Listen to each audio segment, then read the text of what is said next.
CM Revanth Reddy పాలనపై మాజీ మంత్రి జోగురామన్న ఫైర్ అయ్యారు. కాంగ్రెస్ పార్టీలో ప్రజలు ఒకవైపు, నాయకులు మరోవైపు అవుతున్నారన్నారు.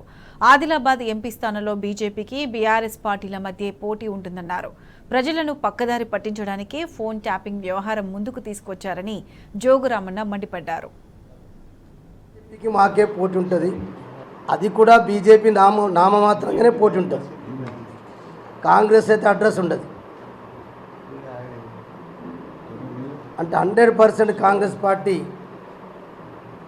టోటల్ 420 హామీలకు మొత్తం 420 హామీలను ముల్లెగట్టి పక్క పెట్టేసి రేవంత్ రెడ్డి. వాళ్ళు ముల్లెలు చదువుకుంటున్నారు, ఇక్కడ ముల్లెలన్నీ ఢిల్లీకి పోతున్నాయి.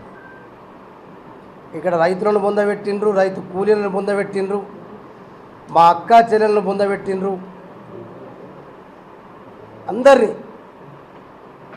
మామూలు ఉద్యోగస్తు, చిన్న ఉద్యోగస్తు, అవుట్ సోర్సింగ్ కానీ మిగతా చిన్న చిన్న చిరు ఉద్యోగులకు కూడా మోసం చేసింది. కాబట్టి ఎవ్వరు కూడా ఈరోజు కాంగ్రెస్ పార్టీ అంటే ఊళ్ళల్లో పోతే చీకొడుతున్నారు.